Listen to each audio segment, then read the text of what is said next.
Hello and welcome to this new type of live stream, live music theory training video. And in this video, we're going to be going through a past paper.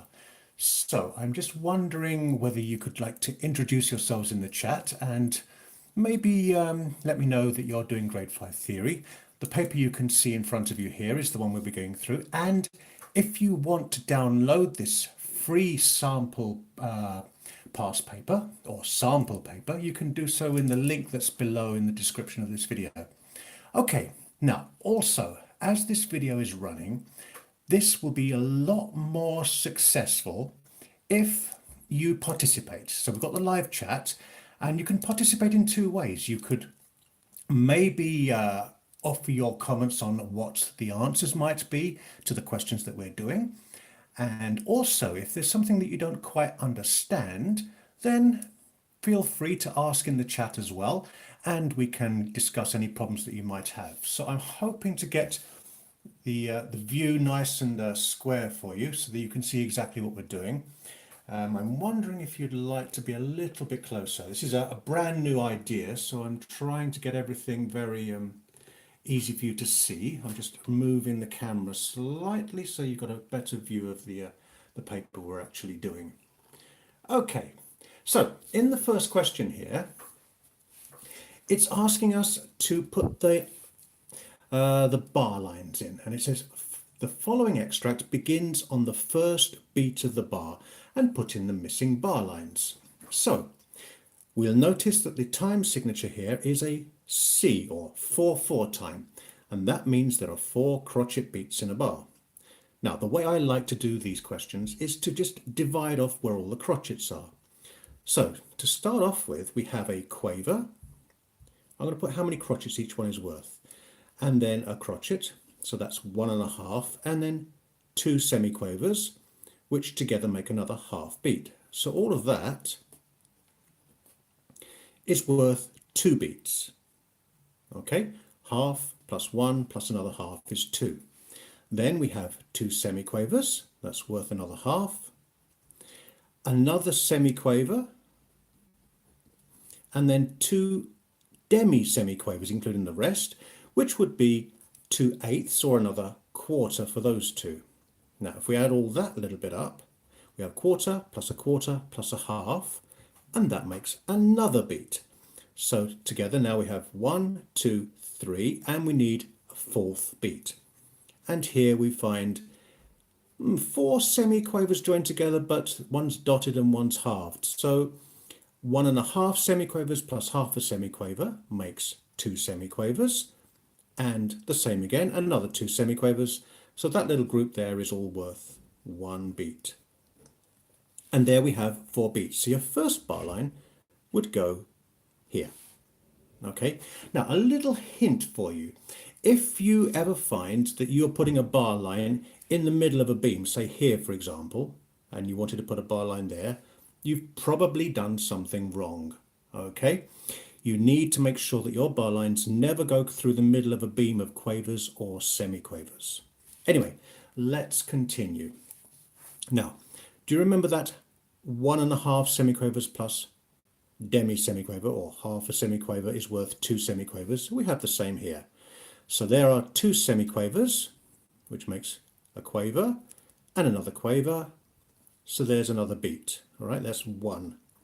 Then, now in this little group here, you could add up everything, but there's a little hint here. Very often composers will write lots of very short notes grouped together in one beat. So my guess is, before I've even added it up, that this group here is going to add up to 1 beat.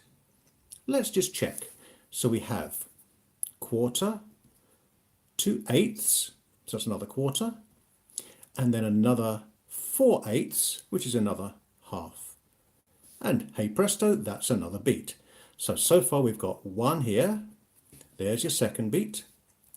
Then this looks very similar to what we had over here. If you look at that again, you've got 2 semiquavers, semiquaver rest, demi-semiquaver rest, and then demi-semiquaver note. And that's exactly the same grouping over here. 2 semiquavers, semiquaver rest, demi-semiquaver rest and demi-semiquaver note. So that is another beat.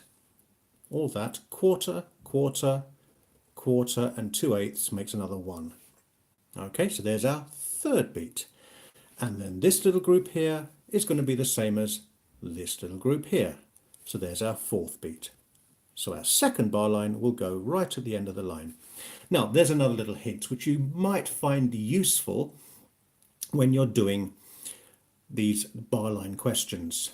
They will never have a printed version where you will be left with a partial bar at the end. So if you thought your bar line was going there, and then there were a few notes just added on the end that don't make a whole bar, again, you've probably done something wrong.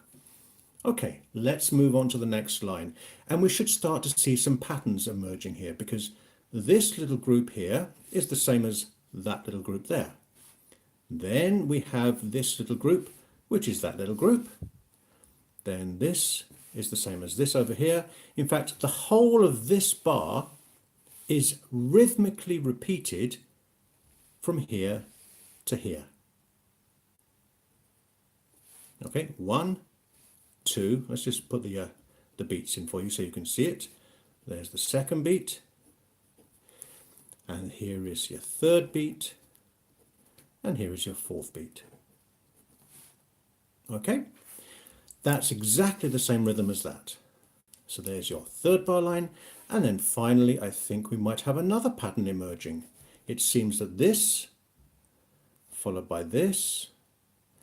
Now here we have a partial bar, because this doesn't add up to 4 beats. You have 1, 2 for all of that. Then this little group is going to be part of a beat. It's going to be the same as this. So that's 1 beat. So here's your third beat. And you haven't got a fourth beat. So do not put a bar line there. You just leave that open because it says etc. And very often the word etc. will be, how can I say, a hint. All right, a hint that you will be not finishing that bar line off with a bar line. Now I'm just looking up, we've got some comments coming up in the chat, so let's have a little look at your comments as we're going through. And right, so Rajesh is saying hello, and W67 is saying, what grade is this? It's grade 5, okay.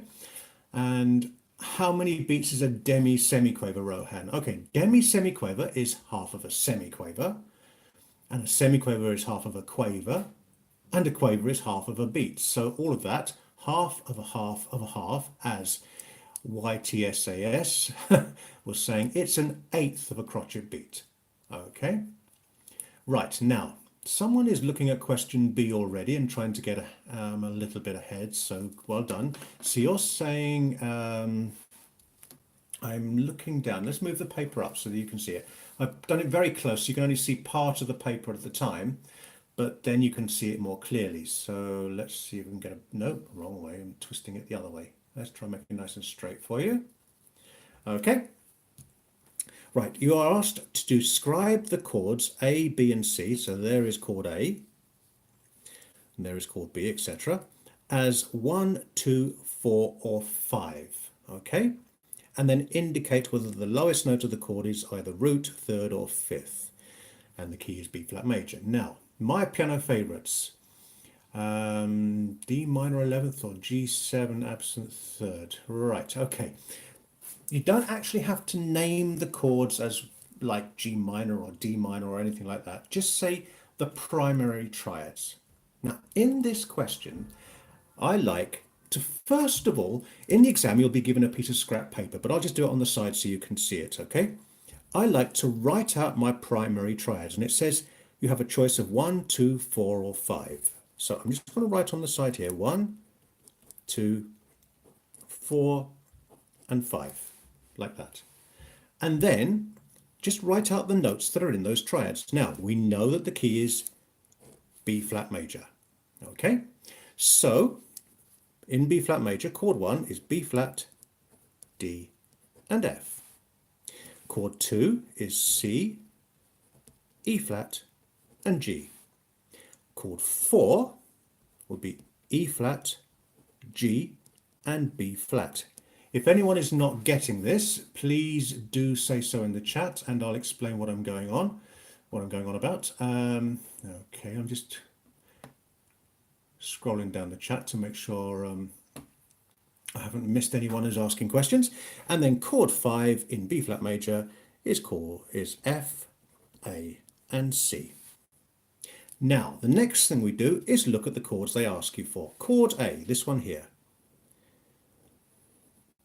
All right, and in the parts that you're given, remember, notice it's bass clef, we have a G, a D, and another G. Yeah, and there is a third missing in that, but G and D. Oh, sorry, no. I got caught out.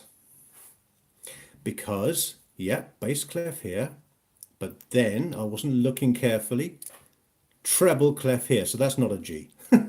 So be careful of things like that, okay? This is in treble clef, and I was going to think, now, what chords have got G at the bottom? There's nothing in this list that we'd written. That's why, because there's a treble clef there. So we have E flat, treble clef, B flat, and G. E flat, B flat, and G. And there you have it. You see chord 4, E flat, B flat, and G. So that is chord 4. Now we have to say which note is at the bottom. And in this case, the E flat is at the bottom. So we call that 4A. Or if you like, you could just say root position. You don't have to say both. You could say one or the other. 4A root or, 4 root or 4A. Right, let's look at chord B. Here we are. And in this one, we have C, G, and E flat. Okay. Right, okay. Yes, we all do make mistakes. Now, Rohan is asking us to explain what exactly did you want explaining, because it could be one of many things. If you could be more specific, I'll try and get back to you on that. But let's carry on now. We have C, E flat, and G. And if you can see there, chord 2, C, E flat, and G. So that's chord 2. And then we decide which note is at the bottom. Now in this case it's the E flat, which is the third of the chord. All right, so you could say it's in third of the chord is at the bottom, or more simply you could just call it 2B. Yeah, 2A would be the root at the bottom, 2B is the third at the bottom, and if the G was at the bottom we would call it 2C. Okay, right, how do I derive these chords? Right. Now, the ones that I've written, okay, let's just go back a little step for Rohan. Now, you're asking, how do I get these chords? All right. First of all, you make a note of the key that we're in. It's B flat major. And then chord 1 is the chord on the first note, chord 1, of B flat. In other words, B flat itself. All right, so B flat, and then you make a triad, the first, the third, and the fifth note above B flat. If it's chord 2, you start on the second note of B flat major. So chord 2 in B flat major, it starts on a C. It's the second note of the scale. All right, chord 4 starts on the fourth note of the scale. B flat, C, D, E flat. And you have the fourth chord. And the fifth note of the scale, B flat, C, D, E flat, F. The fifth note of the scale. So we have a chord built on F. I hope that answers your question, Rohan. If you need any more help, you can, okay, you seem to have got it now. All right, if you have any more questions and I don't quite cover it in the video, then you can always put some questions in the comments below and I'll try and go through it a little bit more. Anyway, let's move on to chord C. And here we have B flat, F and D. Right, B flat, F and D. So that's chord 1. You see the 3 notes are in there? But the D is at the bottom. So the D at the bottom would be the first inversion, as we call it, or 1B. All right? And that's the answer to that question. Now, someone's asking about different cadences there are, but that question is not actually asked in this particular question. So we'll leave that for another time and just stick to the questions that are actually being asked. Okay, moving on up. and just try and move this so it's in view of your camera. Now it's asking to name the ornaments in the right hand part of bars 1 and 3. Okay, let's just move back again. The right hand ornament in bar 1 is this one here. Now, some people might call that a grace note or an acciaccatura, but that's not correct. If you look very closely, it doesn't have that little slash through it. So an acciaccatura, I'll draw one up here, would have a little slash through it. All right, this one does not have the slash through it. All right, yeah, it's a very common mistake to call that a grace note, but it's not a grace note. It's actually called, its proper name is an appoggiatura. Or, if you don't like remembering that long Italian word, you could call it a leaning note, although it would be a little bit more professional to call it an appoggiatura, a leaning note. All right, they're not as quick as grace notes. They're more, just usually divide the value of the main note in half. Okay, and in bar 3, it is a turn. Now, in this case, the turn is between two notes. So you might want to specify turn between notes. Okay. And some people would even like to call it an upper turn. But if you just wrote turn, that would be fine. Right, there are various options there for the answers. Okay. Now, I'm just having a little look. Clarity, chord C, 165 chords C, 7th chord in second inversion. Yeah, now you're talking about harmony piano favorites in a slightly different way.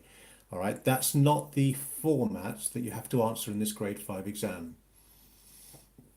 Okay, and yes, in answering Jos Pepe's question, grace notes and leaning notes do respect the key signature.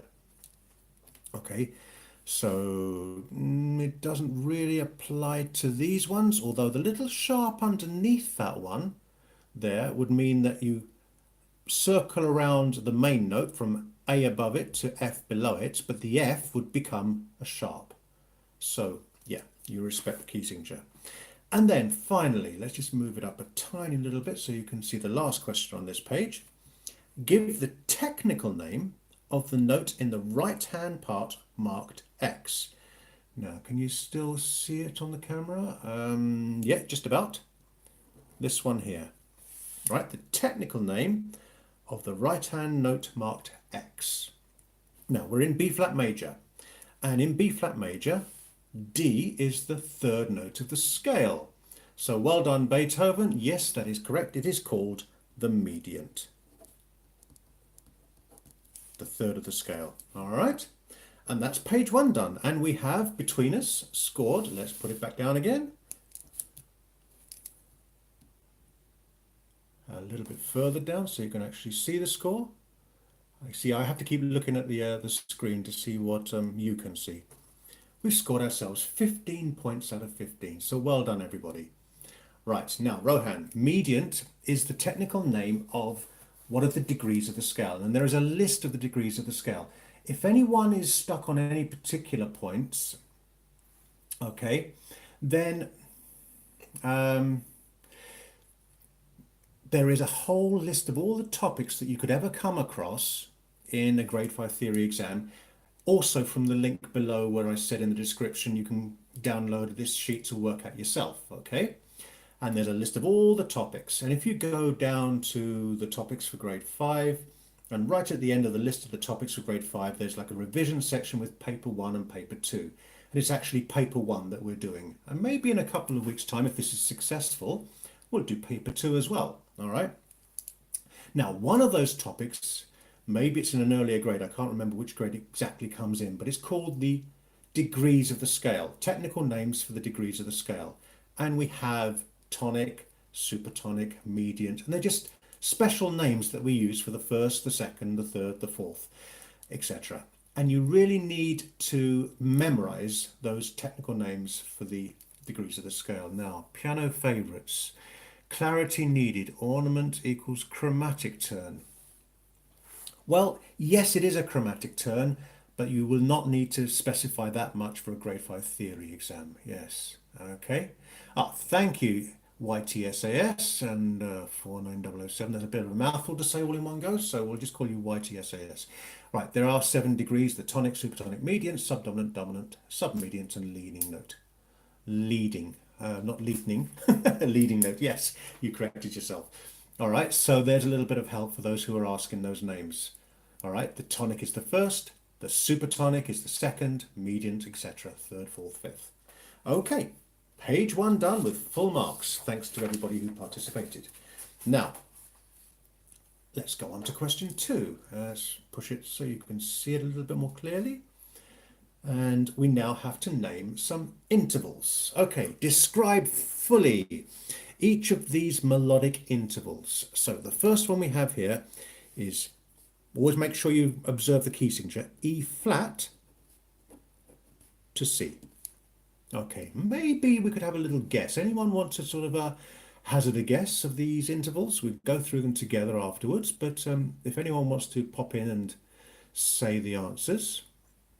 It is a major sixth. Well done. Okay. Major sixth.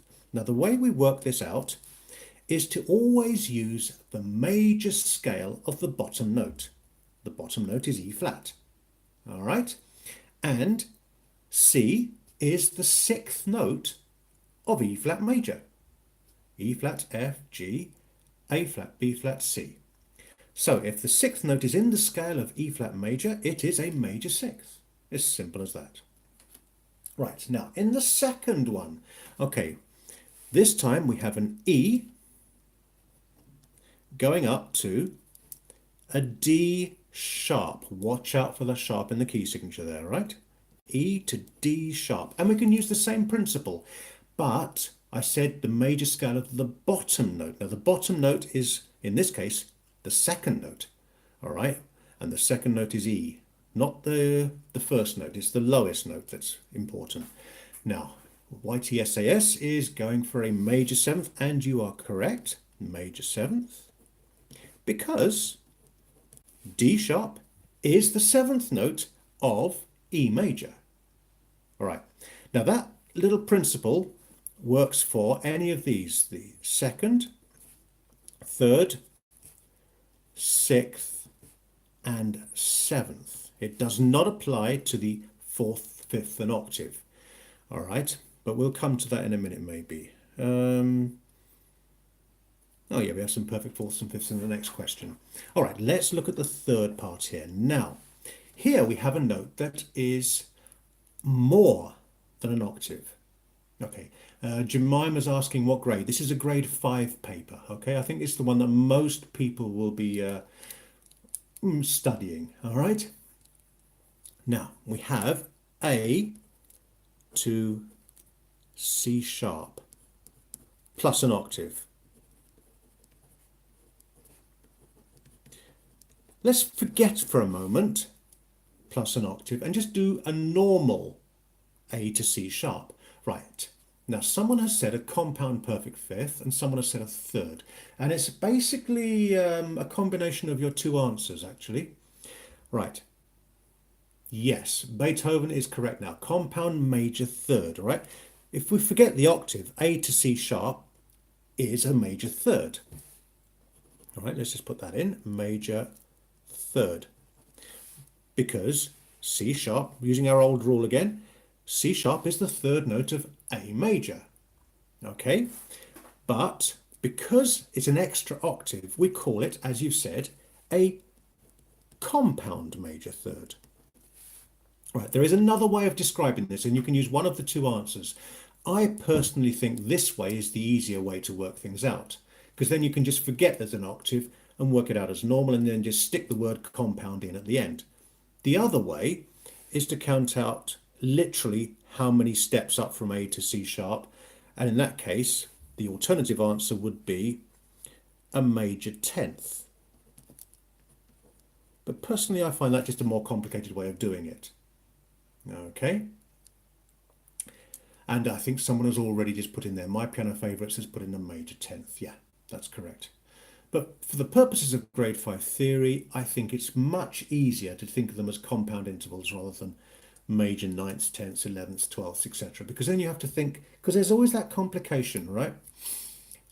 An octave plus a third, right? 8 plus 3 you'd think is 11, but it's not. 8 plus 3 is 10. An octave plus a third is a tenth. It's because the octave note you have to count twice. You have to miss out one note because you're counting it twice. And that can confuse some people, all right? So let's just stick to compound naming. All right, and then finally, after each of these notes, write a higher note to form the named melodic interval. Okay. Right, so we're going for an upper C. Perfect fourth, above. Now. All right, I will just quickly go over for Rohan. Right, a compound interval basically means the normal interval plus an octave. Right. Now, Beethoven, you're saying B flat or A sharp. You can't have both. One is correct and one is incorrect. So, be specific, Beethoven. Is it a B flat or an A sharp? It's a B flat, correct. Because, let's think about it. An A sharp, well, the note A itself, I'll just put it in brackets over here. This is wrong. But the note A is only a third above F. All right, and that's a different interval completely. That's actually an augmented third. All right, which sounds the same as a perfect fourth, but it's written differently.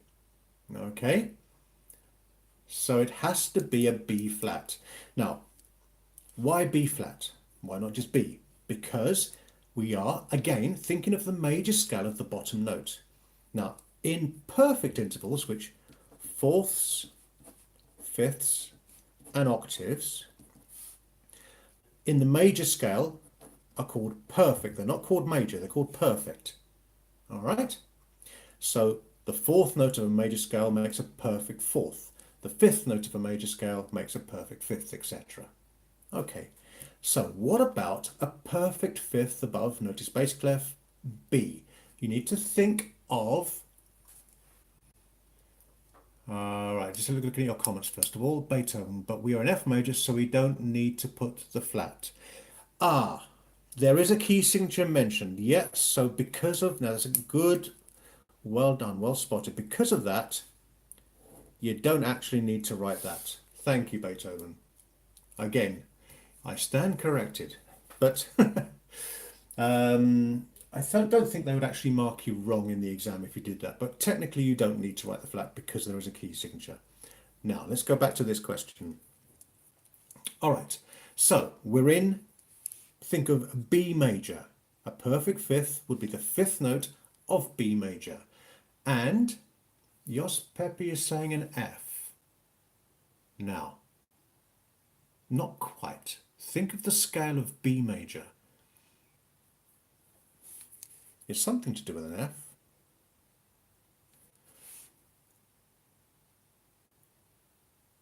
F sharp, that's correct. Yeah, we're not in B flat major anymore. It's a separate question, all right?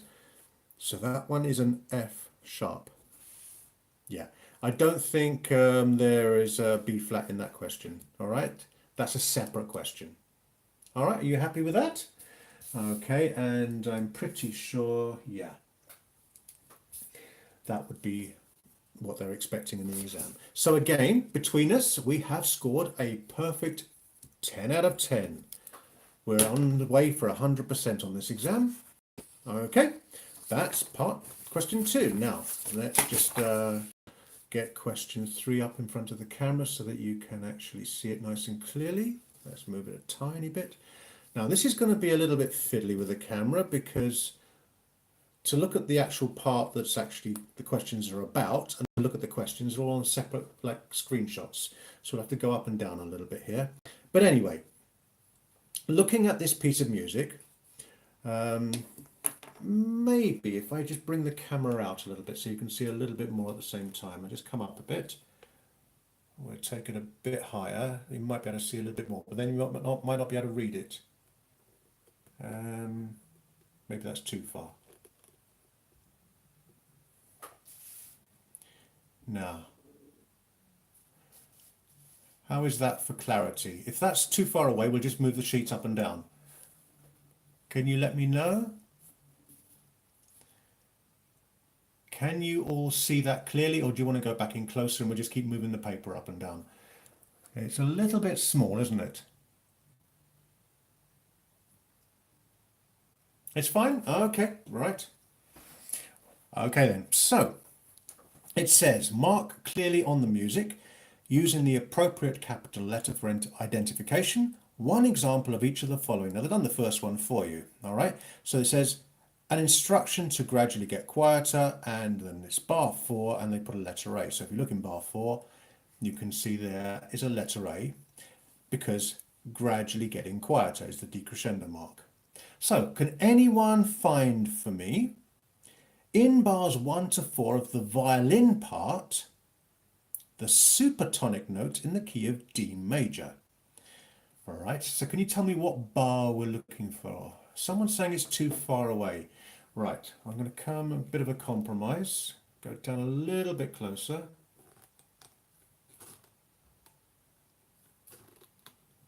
Is that a bit better? So half and half. You can see a little bit of the question and the piece that we're in. So in bars 1 to 4, we're looking for the supertonic note in the key of D major in the violin part. Now someone has said, yeah. Is it better now? Right, we're trying to make sure this everyone can see this nice and clearly. So I'm going to go even lower with the camera. Maybe that's too low now.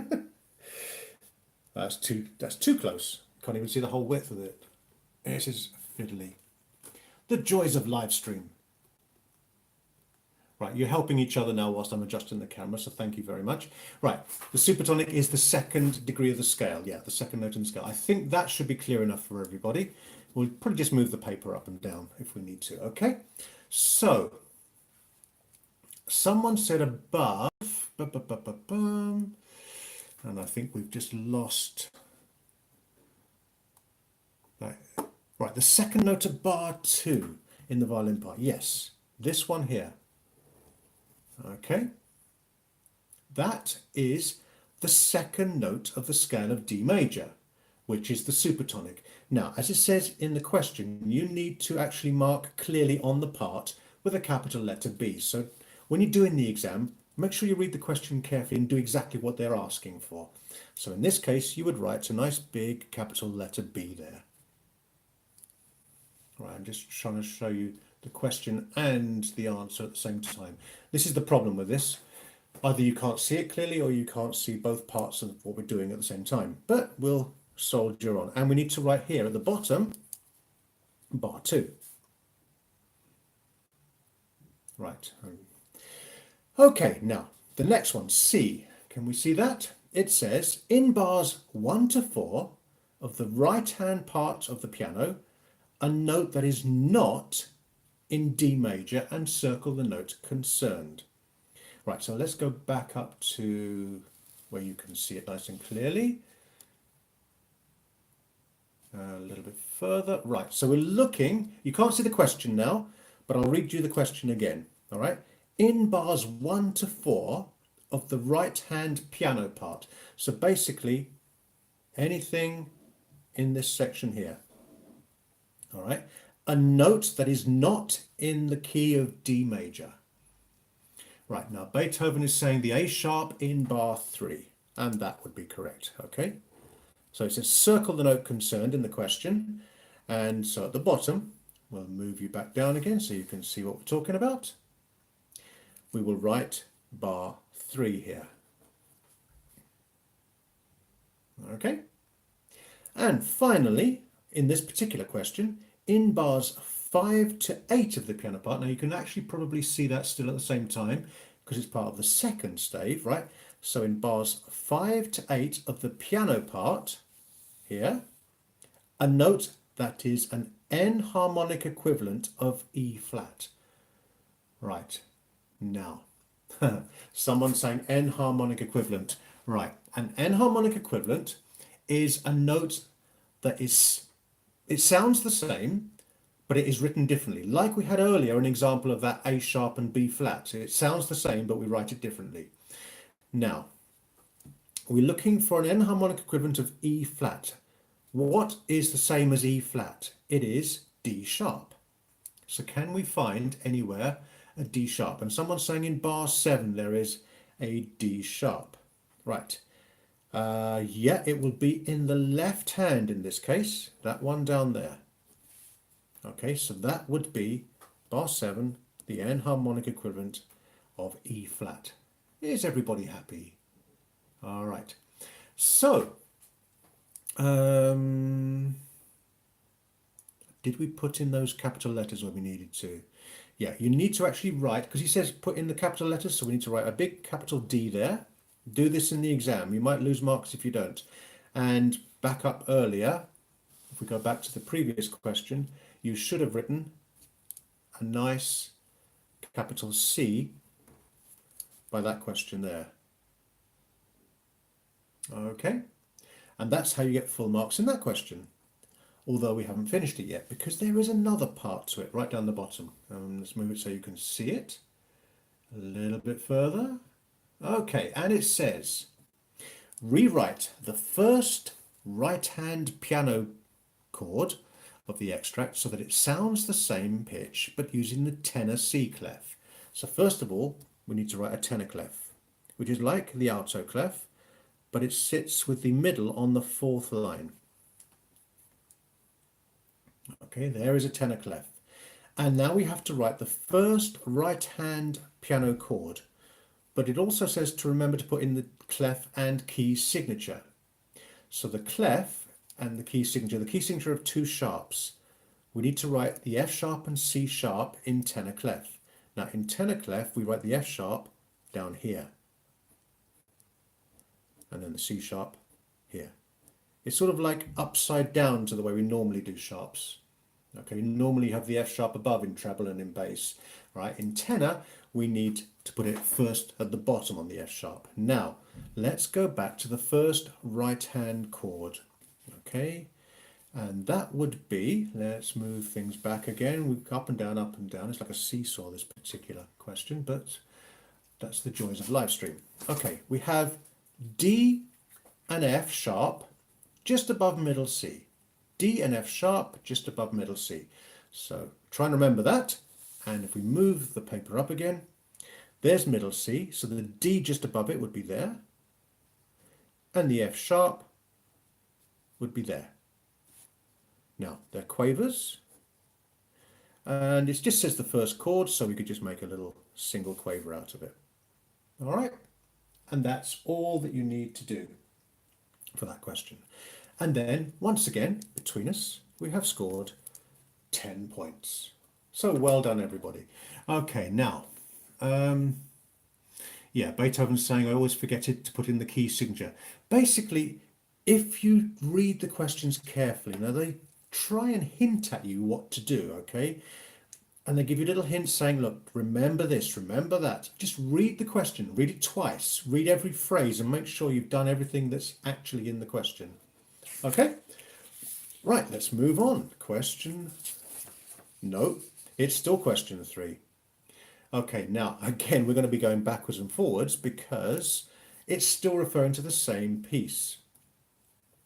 Right, it first of all says, let's move it slightly better in your view. Describe the time signature as simple or compound, and then duple, triple, or quadruple. So let's have a little look again. The time signature, as you can see here, was 6/8 time. So 6/8 time, let's go back to the question. Is that simple or compound first of all? And then is it duple, triple, or quadruple? Right, so YTSAS and Jos Peppi and Beethoven, yeah, we're all going for the same answers. Well done. It is compound. And it is duple. Compound duple time, okay? Now, this question doesn't really need to look at the previous sheet, thank goodness, so we can just answer it straight away. It says the violin is the highest sounding member of the string family of orchestral instruments. And the lowest sounding member of the family is the... Anybody give me an answer for the lowest sounding member of the string family?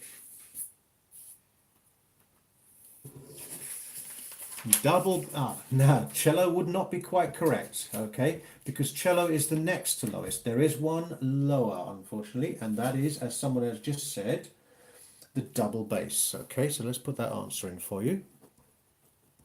Get to know your families of instruments. Okay. And then the next part of the question.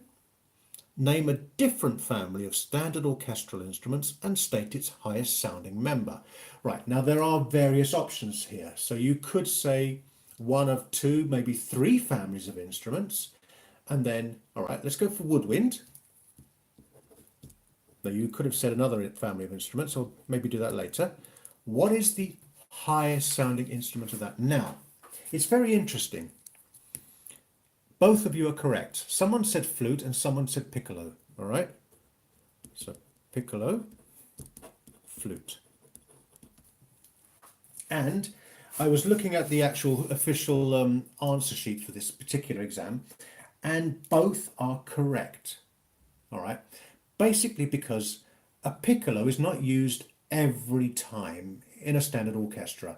It's a little bit of a specialist instrument, and it's slightly, well, it's quite a lot higher than a flute. But because it's not used in every orchestra on every piece, flute would also be acceptable, okay? Now, what about a different family? Yeah, a piccolo is a small flute, and it plays a lot higher, okay? All right, a different family. There's an alternative answer to this completely. So we've got the strings, we've got the woodwind, and there's another family that's commonly used for this question. And you have to know the highest and the lowest instruments.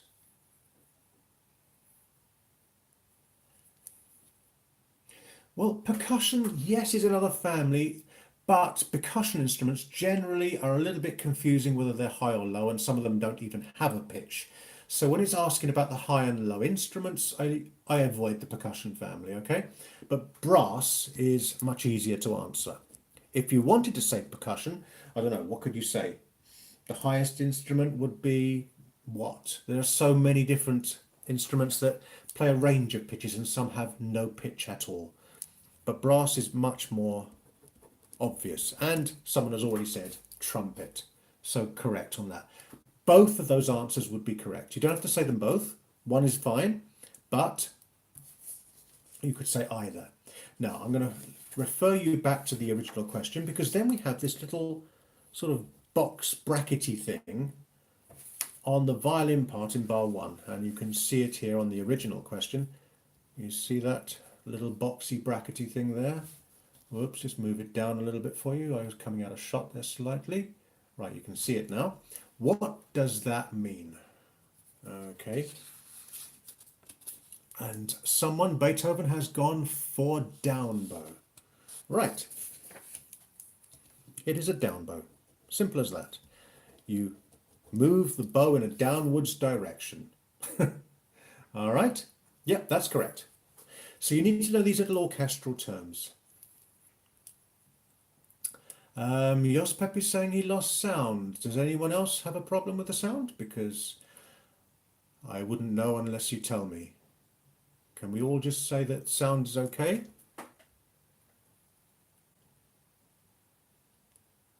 Right. Now, why would that be? Please, I have no idea what's going on. It's fluctuating. It could be the internet signal's a little bit dodgy on this moment. But we'll try and proceed, hopefully, without any... Okay, YTSAS saying it's fine. Maybe it's just your internet connection may have a little blip on it sometimes. Okay, if it's becoming a problem for many of you, then just let me know, all right? Okay, now laggy could just be the internet connection. Right. This part, I find is a little bit of a shame, okay? They have now given you multiple choice. Before this year, or this last year actually, you had to actually remember all the names of the Italian terms. But now you just get a multiple choice and it's a lot easier. So, in this multiple choice, does andante mean quick, medium speed, slow, or gradually getting quicker? Andante means, YTSAS is going for slow. Now, that's an interesting answer. Actually, I don't really like this question. I'm finding this question is a little bit ambiguous. Usually, the definition of andante is a medium walking speed. Right. Slow would be something more like adagio or lento. Now, to be honest, it is quite a leisurely speed andante, but it's not slow. It's like a leisurely walk. So officially, I would say medium is closer, but it's a bad question because, to be honest, it's halfway between slow and medium, but medium I think is the nearer, okay? And grazioso, someone has already answered, is graceful. Yeah, now you see, like, yes, YTSAS is saying moderately slow. Now, what you just said, moderately and slow, are those two. It's halfway between, isn't it? So not the best worded question, but anyway. Now we need to go on to answer true or false. I've got to find the old paper now. Where did that go? Yes, here we are. Right, true or false? The largest melodic interval in the violin part is a major sixth. Right, so this is called detective time now. The largest interval in the violin part is a major sixth. True or false? If anyone says false, can they also see where they can find one that is larger? Because if the largest is major sixth, well, if you say it's false, where is one that is bigger then? And if you can find it, we'll take your word for it. Oops, you're too high. I need to bring this down a little bit. I do apologize. Back in shot. Can you see that now? That was bad.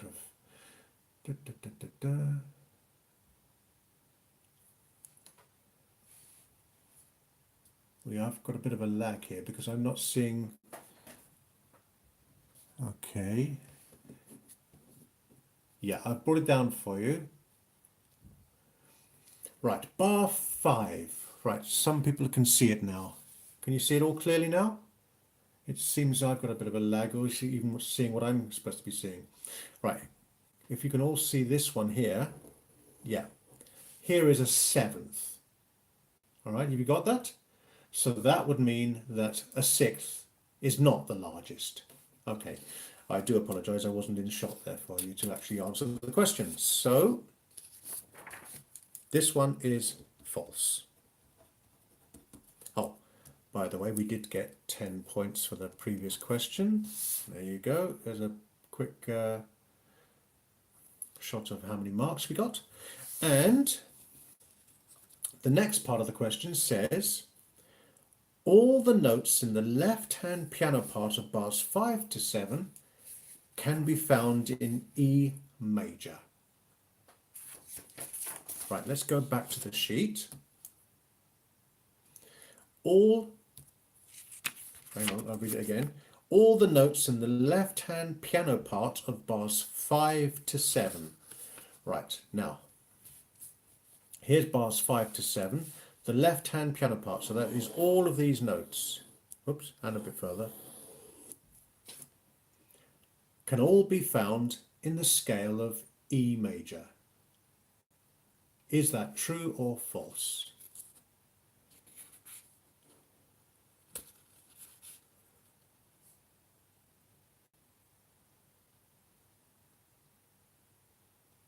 There we are. Someone is saying it's true. It seems some of you have better internet connections than others, so maybe that's one of the problems. Okay, yeah, it's going to be quite reliant on how good your internet connection is. That is correct, and that answer is true.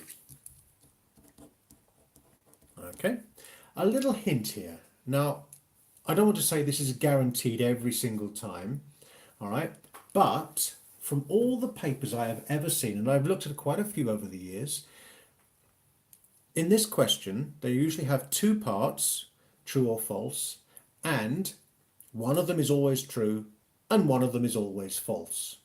So sort of take your bets on that one, all right? Anyway, let's go on to the third part of the question. And you don't actually need to look at the previous sheet for it because you should know this from your theory, just knowledge, general knowledge. Which key has the same key signature as D major? Which key has the same key signature as D major? I'm making sure you can actually see the whole question there, although you don't even need to see it to actually be able to answer the question. Is that in view now, the last question on the page? I'm still trying to bring it up into your view. Let's move it there. Right, you should be able to see it now. And Jos Pepi is first in with the answer, so we have a B minor. There we go. And another 10 marks for us all, joint effort. Okay, right, we're getting through this. Now, basically, this is a 2-hour paper, all right? And I think we're going to do it in less than an hour, probably. What's the time now? Oh, 50 minutes, maybe. Okay, we have a few questions left. So let's move on to question 4. This should be fairly quick and easy. You don't have to keep jumping backwards and forwards for this one. We've got 4, 5, 6, and 7, and I think that is the end of it then. Yeah, right. Okay, now can you see question 4 clearly? Let's move it down a bit, down a bit, down a bit, so you can see a whole of question 4. Right. I'm just making sure you can see it before I start asking the questions. Yeah, I think you need to come a bit further down. Especially with the lag. I'm even getting a lag myself seeing what I'm showing you. So I move the paper and then I look at my computer screen and 10 seconds later it moves on the screen. So it's the joys of live stream. Anyway, right, I think you can see now that last question there. It says, put accidentals in front of the notes that need them to form the scale of D flat major. Okay, let's move it up a little tiny bit there. D flat major. So hopefully you can all see it now. There we are. I can see it myself. Right, what accidentals would we need for D flat major? It says don't use a key signature, all right? Do not use a key signature. So we need, let's give you a little start. It's called D flat major, so obviously we'll have a D flat. Now, one of the things that a lot of people forget is if it starts on a flat, it will finish on a flat, and a lot of people forget to put the last one in as well. So don't forget the last one. D flat and D flat. Okay, now someone has just given me a whole load of sharps. Unfortunately, we can't call them sharps. They have to be flats. All right? Even though they might be the same note on a piano keyboard, we call them by different names, okay? So 5 flats, B, E, A, D, and G, all right? That's a good way of answering it because if you do it in the order of the key signature, first of all, you'll be able to write them out as a key signature quite easily in the right order. And also, it's a nice easy way of remembering which ones are needed for any number of flats, because if you've got 3 of them, you just take the first 3, B, E, and A. If you've got 4 of them, you take the first 4, B, E, A, D. And in this case, B, E, A, the 2 Ds we already did, and G. Okay, now YTSAS has also given us them in the order that you'd play them in the scale. All right, D flat, E flat, F, I think you wanted to write there. All right, and then G flat. You also need an A flat and a B flat. Okay. So I think the way that we did it with Jos Pepi's, in the key signature order is probably a little bit more reliable there, okay? Anyway, don't worry about that. Now, you can all see part B there. I'll move it up a tiny bit. Write the key signature of 4 sharps and then 1 octave ascending of the harmonic minor scale with that key signature using semibreves, beginning on the tonic and put in any necessary additional accidentals. That's quite a mouthful. So first of all, first things first, the key signature with 4 sharps. So what 4 sharps should I be writing here? And can you give them to me in the correct order? Just like Jos Peppy did with the flats, in the correct order. What are the first 4 sharps in that cycle of sharps that you have?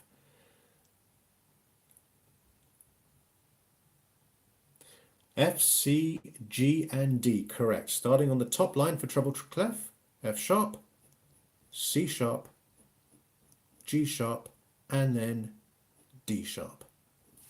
Like that. Right. Now, then it says 1 octave ascending of the harmonic minor scale. So what minor scale has 4 sharps?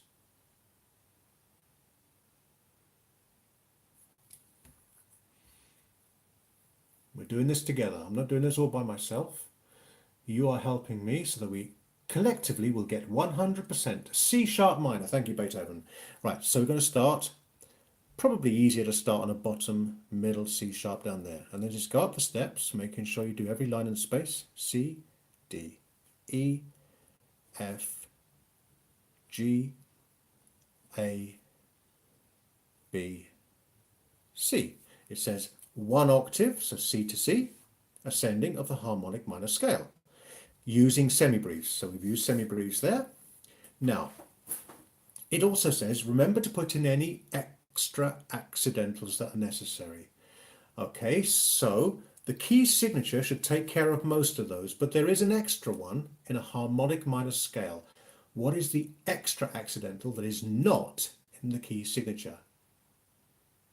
There is an extra one.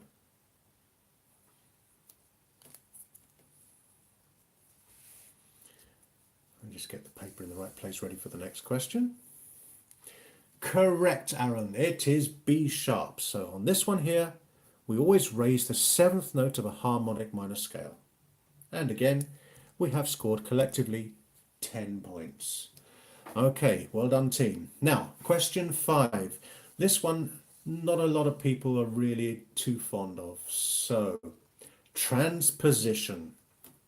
The following melody is written for horn in F. Transpose it down a perfect fifth as it will sound at concert pitch.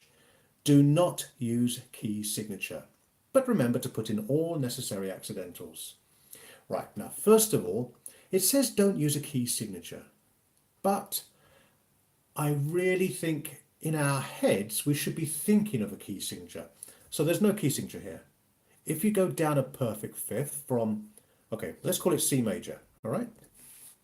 Then in your head, I want you to think a perfect fifth down, which will be F major. That means in your head, bear in mind B flats. Okay. Now, the next thing you do is forget all about any sharps or flats and just copy all the notes and the sort of the slurring and everything else, but copy all the notes a fifth down without even thinking about any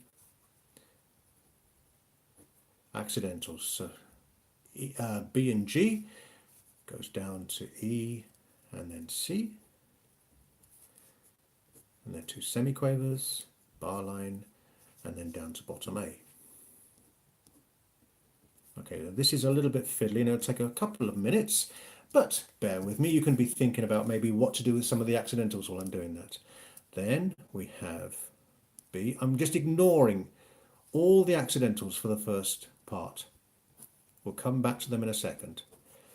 All right, a little bit scruffier than I would do them maybe in a real exam. Take your time in a real exam. You've got plenty of it. Okay. And watch the stems also, because sometimes, like in some cases, in the original, the stems go down, but because your notes are lower in the stave, they might go up. So be aware of that as well. Now, where did we get to? That one, and then 2 semiquavers to the end of that bar. We're nearly there. Right. This is not my neatest musical handwriting. Most of it's step movement, so that's quite easy. But every note is just 5 notes lower than the ones written above. Okay, so that's not too difficult. Put some slur lines in, you should put those in as well. And the ones at the beginning, and fortissimo as well, it might be worth putting in. Now, E, down a fifth. That's a quaver. Again, the stem goes up there, even though it was down there.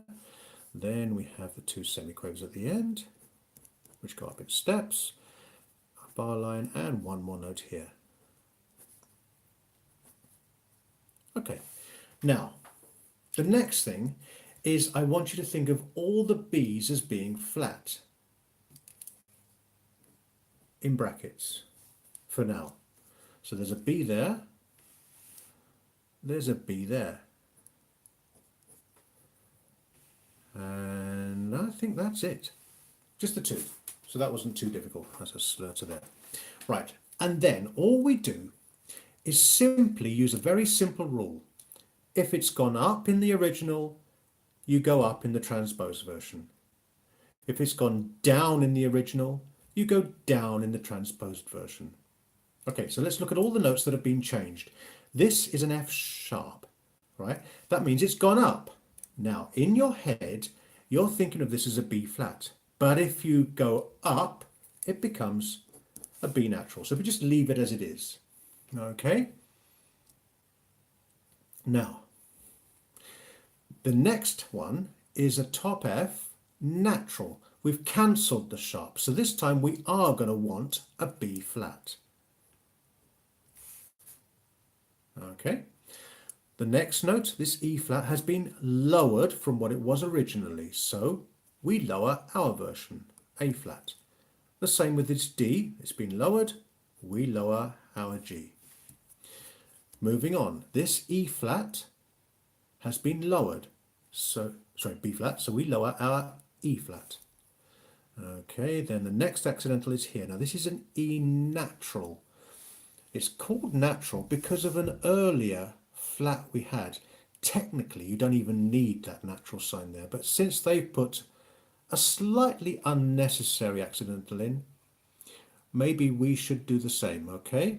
And then we're going to make this one natural here, sort of to just clear up any confusion with that A flat earlier. This C has been raised, so you raise your F to F sharp. The same with the D, you raise your G to a G sharp. And we need another phrase mark there. Okay. Now, someone has been asking a question, why are the B's flat? All right, we're thinking in F major. Yes, thanks for the help there, Beethoven. All right, it says don't use a key signature, but you still have to be aware of a key signature in your head. All right, you're thinking in a different key, even though you're not going to be writing it. So in your head, keep the B flats. Yeah? Hopefully that makes a little bit of sense. Now that's one of the fiddliest questions and one of the longest ones. But now we have yet another 10 points between us. And hopefully that's been made clear to you all. How are we for time? We've been running now just over an hour, and it's a 2-hour paper. Thank you for those who are still with us, because it's quite a marathon, this grade 5 theory paper. We're nearly finished, although it seems like a whole load of questions left, but these are quicker ones. All right, so can you see question 6? I'm making sure you can see it all. Just let the computer catch up with the actual live moment. And then, yes, it seems to be okay. It says, look at this extract and then answer the questions below. Give the technical names. Now, we had this question earlier. All right, so this should be quite easy. Of the notes marked X and Y. Okay, let's move it down a little bit further. Sorry. Yep, I'm moving it down. Sorry, computer lag. No, a bit further.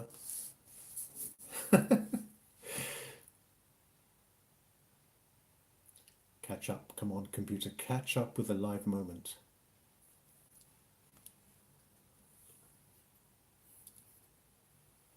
A little bit further.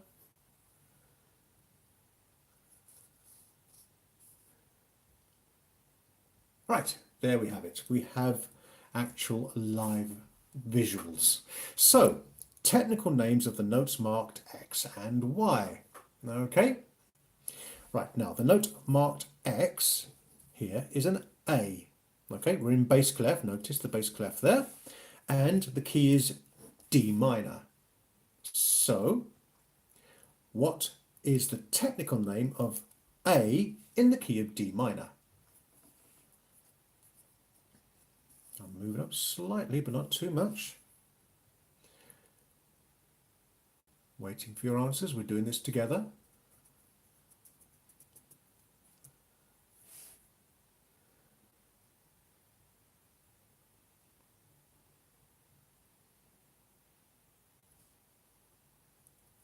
Of course, then whilst I'm waiting for your answers, then you're going to get a lag when I'm waiting for them and it's actually the real moment. But it is the dominant. Well done. And if anyone can be there ahead of time with also Y.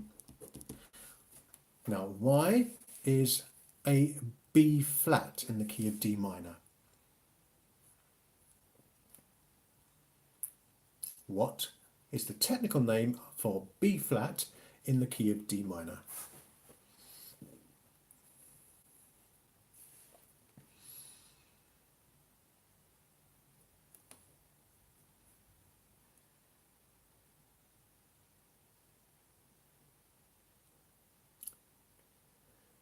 Okay. Any takers? B flat in the key of D minor.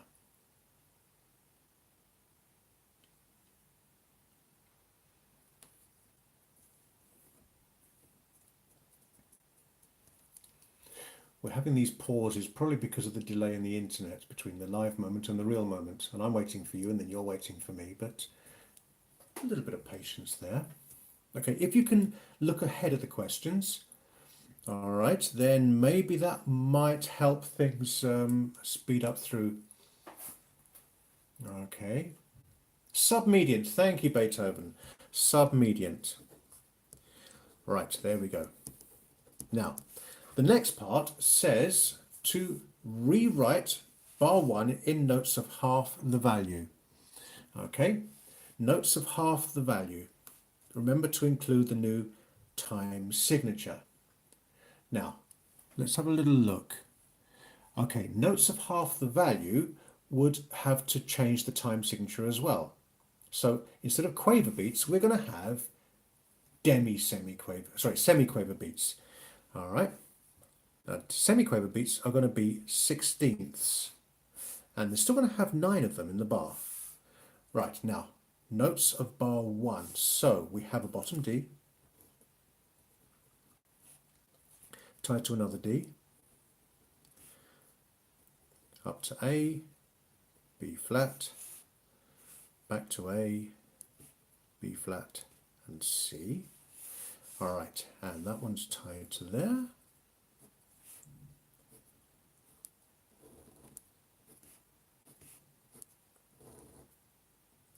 Now, basically everything is going to be halved, so a dotted crotchet is going to become a dotted quaver. Quavers are going to become semi-quavers. And the same here. These are normally quavers, but the one above it was dotted there and then halved there, so you're going to put an extra beam in there. So can you see everything is half the value that it was before? Okay. Right. Now, rewrite the first note of bar 4 so that it sounds at the same pitch. Sorry, you can't see that question, can you? Let's move it up so you can see it. And let's hopefully, right, there we go. Once again, it's one of these questions where you can't actually see the question and the answer at the same time. So we're going to have to move the paper backwards and forwards. But basically it's asking you to rewrite the first note of bar 4 using the alto clef. So first of all, we'll put an alto clef. Remember, like the tenor clef, but this time middle C is the middle line. So that's your middle C there. Okay. And remember to put in the key signature. Now, without going all the way back, you can see maybe when you go back in the video, but the key signature was 1 flat, which you should know is B flat. So B flat is just below middle C there. Okay, now it asks you to write the first note of bar 4. This time I will move things back so you can see bar 4. Okay, hopefully you can see it there. And bar 4 has a very high note, 3 ledger lines up on the bass clef.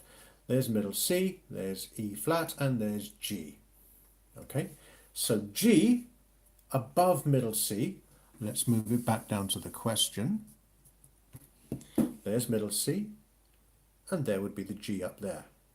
And the original note was a dotted crotchet, so we'll do the same. All right, and that's that question there. Now, the final question is another one of these multiple choice with the terms and signs. So, anyone want to hazard a guess? I think actually YTSAS wasn't lagging, but he was actually ahead. So yes, langsam means moderately slow. No, you've got to pick one or the other. All right, but you also said mit Ausdruck means with expression. So we'll give you that one already. But you need to be a little bit more committed on is it slow or moderately. You can't just say moderately slow because that's hedging your bets on 2 of them. Pick one, okay? And who is going to be the first one is going to give us the correct answer for langsam. Well, it will be the other one, unfortunately. It is slow. Langsam means slow. So we are now on the home run, but before we do that, we need to reward ourselves with a nice big 15 points. Okay. Oh, someone's saying we've lost a mark. Where are we, piano favorites? For incorrect stem, it must join the note head. Are you talking about this here? Maybe? Yes, I'm doing it slightly quicker than I would do in a real exam. So maybe in a real exam you could be penalised for that, be not too neat. Yeah, there's a slight gap in there, as you can see. But anyway, we'll move on. And this is the last question, all right? So we're going to come back to the top of the sheet so you can all see it. In fact, yeah. Now, this is actually quite an easy question, all right? It's asking you to do suitable progressions for 2 cadences in the following melody by writing 1, 2, 4, or 5 in the boxes underneath the stave, using 1 chord per box. Now, again, I would suggest that you write out those primary triads that we used earlier. We're in the key of G major. Now, it doesn't actually tell you that this time. In the previous question, it said what key we were in, but you can see there. F sharp key signature, we start on a G, we finish on a G. It seems that we're in G, okay, G major. So in G major, let's just write out our primary triads of 1, 2, 4, and 5. So we have G, B, D. The second note of G major is an A, so A, C, E. You would do this on a piece of scrap paper in the exam, not on the real paper, okay? And then the fourth note of G major is G, A, B, C. So you have C, E, G. And the fifth note of G major is D, so D, F sharp, but that's in the key signature anyway, and the A. And then you have to decide what chords the melody is suggesting. So in this chord here, right, you've got a bracket around those 3 notes. We have a C, an E, and a G. And there you have nice, simple C, E, G is chord 4. Okay, you getting the idea? I would personally put them on the scrap paper. You can even, if you want to, in an exam, draw a little piano keyboard if it helps you in that scrap paper.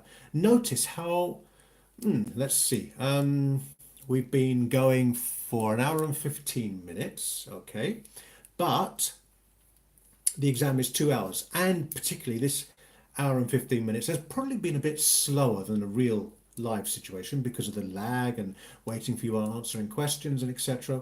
It's probably taken longer than it would be if you were just working on your own. Okay. Anyway, anyone want to give me a little hint of what they think the next chord might be? Now, you've got a lot of notes here. We have F sharp, E, D, A, D, and C sharp. But not all of those notes are harmony notes. Some of them are what we call passing notes. They pass between one harmony and another. All right, now obviously if you've got a big leap, there's nothing passing between one and another. It's not like a little step between one and the next. But this one looks like a passing note between those two. All right, likewise, this one here is going to be passing between those two. So you could basically ignore the passing notes and you're left with F sharp, D, and A. And there you are, chord 5. As someone already said, I think, yes, you're all there before us, YTSAS and Beethoven and Jos Pepi all saying chord 5. Correct, chord 5. And then we have the third one, a B, a G, and a D. We look at our primary triads and it's pretty quite obvious. This is actually one of the easiest questions once you know how to do it. All right, it is chord. Anyone going to get there before I write it down? It seems like the computer lag is not allowing you to... Oh, well done, Beethoven, you did it just before me. Okay, chord 1. Now, we have 2 more left. So, again, passing notes. This looks like a passing note to me, all right? It's going between those 2 steps. The rest are probably harmony notes. So you've got E, C, G, C, E. And the chord that's been suggested by the melody there would be chord.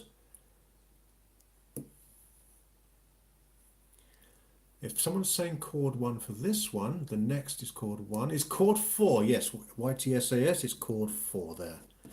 And then the final chord for the final question to finish off this video live stream. Anyone want to give me a little bit of a hint at what the last chord is? Just got a D and a G, so it's only got 2 notes in it. But I think it's quite obvious. It's chord 1 at the end, yeah.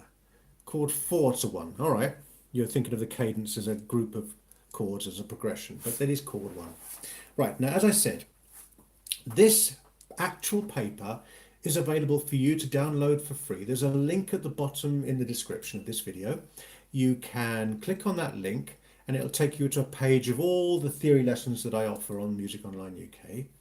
But under the list of grade 5 lessons, you'll see revision, and then you'll see paper 1 and paper 2. All right, and if you click on paper 1, it'll be this particular one that we've just done. And you could try for yourself without looking at this video straight away, see how well you can do on your own, and then maybe watch the video again and mark your answers and see how much you have remembered from today. I will probably be doing another one of these in maybe a month's time. Hopefully you've enjoyed it. But for now, thank you for your participation. Oh, we need to put our final mark in, don't we? So between us, I think we have all achieved a nice 100%. Thanks for your help. And yeah, they do sell ABRSM pass tests at the ABRSM stores, but why not have something that's for free? Because this one they actually offered as a sample, and I've got a link to it on my site. They give us free sample of it, all right? And we'll see you all again maybe in a month's time for some more theory training. But before then, I haven't quite decided on the exact final date. I'll be probably doing another oral training in a week or two's time, all right? So thank you again for your participation, and I'll see you all soon. Let's see if we can stop this stream now. and stop streaming there.